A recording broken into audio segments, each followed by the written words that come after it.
Welcome back to my YouTube channel. Make sure to like and subscribe to the channel for more interesting stories like these. Now, let's get into today's story video. My wife, who told me it wasn't what it looked like, when I caught her in the act, run out with her affair partner for the hills because I had a powerful argument. Plus updates. Update 1. I didn't believe anything had posted the night I attempted to submit to Reddit since it showed the post was pending moderator approval. But throughout the past month, I've received alerts on my phone regarding the post on a regular basis. I logged in to check the comments on the initial article, as well as a few folks requesting an update. I honestly don't know if things could have gotten any worse for me after publishing. And guess, I'm sure some will claim what I do goes too far, is excessive, or whatever. It seems that the law agrees with such individuals. This upgrade will delight anti-GUN commentators. So let me get this out of the way first, so those folks can be ecstatic about what I'm up against. I was arrested for conveying threats, felonious assault with a dangerous weapon, and a few minor crimes/felonies. Even though I have no criminal record, if convicted of the charges, I may face up to 25 years in prison. It's unlikely that I'll be sentenced to that long in jail, but it's conceivable. Surprisingly, if I'd shot Marcus and Slash or my wife in a fit of wrath, I'd probably be facing less time in prison. Marcus seems to have confessed to the police rather than his wife. While I was writing my initial piece, he told the officers he was discovered with a married lady. However, he seemed to have gained some compassion from the cops. The deputy who collected his statements was one of the sheriffs that turned up the following day to arrest me. Everything went well since I didn't object in the least. Marcus's decision to accuse me was, in retrospect, a preemptive move, because the court after my arraignment barred me from contacting Marcus or any of his family members. So far, I have not made contact with his wife in any manner, shape, or form. But he achieved a handful of other things by having me arrested. I told my employer of the accusations, which would prevent me from leaving the state. Because my profession is so specialized, they panicked. They waited 2 weeks to recruit someone with the same training and experience as me, but now I'm out of work. That significantly hampered the process of obtaining counsel. Before I could even consider hiring a divorce attorney, I needed to first hire a defense counsel. 2 days ago, I was served with divorce papers. My wife is clearly going to attempt to take me for everything. But we haven't spoken since that night. She's texted and phoned, but I haven't read, replied, or reacted to anything. I'm afraid I despise her guts. I'll never get over it. I'm not going to be able to move on from this. I'm not going to be able to reclaim my life. I've been living at home with my folks. They've been fantastic and quite helpful. But there isn't much anybody can say about the circumstance I've found myself in. Everyone is so focused on the criminal accusations I'm facing and the fact that I'm not going to prison right now. Even after receiving divorce papers, I'm still dealing with the realization that I've lost my wife and that my future has been placed on hold. I've heard my mother sobbing for me in secret. This is ruining both of my parents. They should not be concerned that their son may be imprisoned. They should be focused on their retirement and living life to the fullest. So I suppose I didn't simply trash my own life. But I'll be if no one destroys mine. Most days, I'm cooped up in my childhood room, waiting for the other shoe to drop. I have grounds to think that my wife is supporting Marcus or the police in their criminal prosecution of me. She is not without a doubt blocking anybody. Again, I haven't spoken to her, so I have no idea what's going on in her thoughts. But if she despises me for whatever reason, as much as I despise her, I suppose she's giving me what I deserve. I'm sorry I can't provide a more detailed update. Those who are constantly in the leave and divorce them camp will be relieved to hear that this will happen come hell or high water. I simply don't know whether I'll do it as a free man or if it'll happen when I'm doing my term behind bars. I was chatting to my cousin the other night, and he said something about when I start dating again. He didn't mean anything by it, but it was so perfect that I can't even convey it. Forget what my wife did to me and never trusting any woman again. I haven't even begun to consider it. And then it dawned on me that, if everything else fails, my next date might be with a man called Jerome. My lawyer is attempting to win my case rather than just keep me out of prison. That is very much appreciated, and it is just what I need. But I can't go to jail. If I'm convicted, even if I don't go to prison, my career is over. But incarceration is too much for me. I've been in shock when I switched on the lights and saw my wife nude on top of another guy. This entire situation is becoming worse and worse. I feel like I'm watching a movie, but I can't stop myself, even though I'm disgusted. In my thoughts, this sounded a lot clearer than it seems printed out. but that was all I could do under the circumstances. My life is now in shambles and infidelity is entirely default. Edit.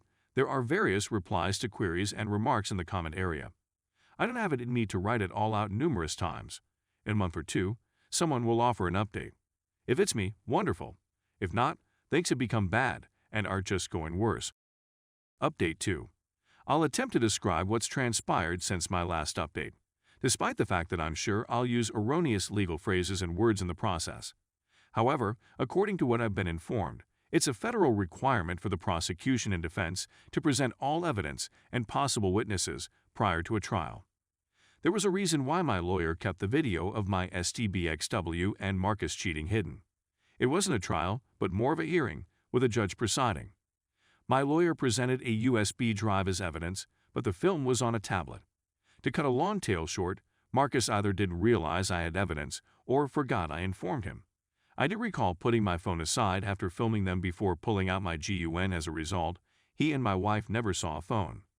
Because he declined to testify, the charges were withdrawn. His father is a business entrepreneur and a former judge. He couldn't have it put into evidence and viewed by the public during a trial in which his name was linked, so I genuinely escaped with my life.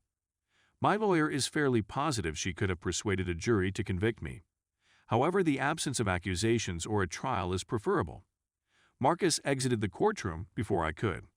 As soon as I switched on my phone, I received alerts about missed messages and calls from a strange number that I mistook for my wife. Because I didn't read or listen to anything, I didn't react to anything, but I was certain she just discovered I had video proof. She was either attempting to make peace or waging war. Her lawyer might consult with my lawyer. No, I haven't communicated with her in any way, shape, or form. I knew she was dead to me the instant I caught her cheating on me. If I want to communicate with the dead, I'll have a seance. I have a highly respected divorce attorney, and he was the first person I tried to contact once the charges were dismissed. Obviously, the video will be required in divorce court, so I won't be able to show it to Marcus' wife. In any case, not yet. I'd imagine she'd find out via the grapevine, but who knows? He most likely prepared a preemptive strike and informed his wife anything just in case. But I doubt he gave a complete confession. My folks were overjoyed. I contacted them while they were on vacation to inform them of the fantastic, unexpected news. We were all anticipating the case to go to trial. Nobody anticipated the hearing to be the end of the criminal case. Now I'm concentrating on divorce, and my lawyer has my wife's divorce documents. It's not going to be as easy as my STBXW anticipated. She is now residing in the home. That puts me at a disadvantage, but my lawyer is attempting to mitigate the situation with some papers. I don't want to live in that home again. After seeing what I witnessed, I'd never want to live there again. In addition, I've heard it needs some repairs and new appliances. But, to be honest, I don't want it for her either. With property prices skyrocketing, I'd want to sell it altogether, along with the land. She shouldn't receive it if only because she was the one who ended the marriage. She should have kept her legs locked if she intended to stay there. Actions have consequences, and if she thinks obtaining some odd D is worth losing a property for, she shouldn't be in real estate. On the work front, I want to utilize the following week to either reclaim my previous position or find a new one. I don't want to fire anybody, particularly in such a specialist sector. But now I'm forced to hire attorneys to accomplish things I never wanted to do before. I know whomever replaces me will lack my expertise and knowledge, as well as my familiarity with the team. I don't believe I'll be jobless for long anyway. I never imagined I'd say I'm looking forward to getting back to work. The previous few months, however, have not been a holiday. I simply need something to concentrate on other than the divorce right now, and I'd want to forget about that messed up night. I'm undoubtedly fortunate that I'm not dead, and I'm even more fortunate that I'm not imprisoned, but the whole scenario irritates me. Not only the money squandered on legal expenses, the squandered time, the statements I thought were true but now realize were falsehoods, the deceit. I couldn't have known her if I hadn't met her, and the fact that I acted like a fool in front of someone I'd never met is upsetting. I mean, if you want to go postal and beat the out of someone over a deserving, devoted, and loving lady, go ahead. But to go berserk for someone who lied and never cared, it's not worth a single punch, and it's definitely not worth the gun fire. Learn from my error, it's not worth it.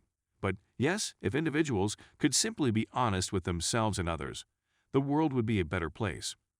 My SDBXW is always attempting to communicate. Before she surrendered any part of herself to another guy, she needed to connect. I'd want to start anew someplace close to my parents but far enough away that I don't run across my SDBXW or her AP. I despise large cities, but tiny communities have their own kind of ugliness. I earn a lot of money. I did and will continue to do so. After the previous several months, the idea of starting over with fresh things seems quite enticing. I can't think of someplace else I'd rather live. I simply know I don't want to live here. I'm happy we didn't have children, since this would have been a far worse experience. It's so nice to be able to ghost her and go on without a kid always linking everyone. And I adore children. One day, I want to have children. But, thank God, I didn't have any with a lady who was capable of doing that to me. At the very least, I know I can have a life and a work again. I'm having a bad time with this thing called life right now, but the fact that I have freedom and opportunity gives me optimism. I can let her go as a great blunder in my life, a tragedy of epic proportions. After all of this and what I did, I know I need treatment. I have a 2-week appointment to begin individual therapy. I already know I'm going to be slammed for my rage problems, but I need to hear it. And I need someone to assist me in putting my life back together after everything fell apart. I appreciate the counsel that has been offered to me here. I appreciate the positive feedback, as well as the negative feedback. I accept that what I did was a mistake. I can only improve myself in the future. I can't alter who I was in the past.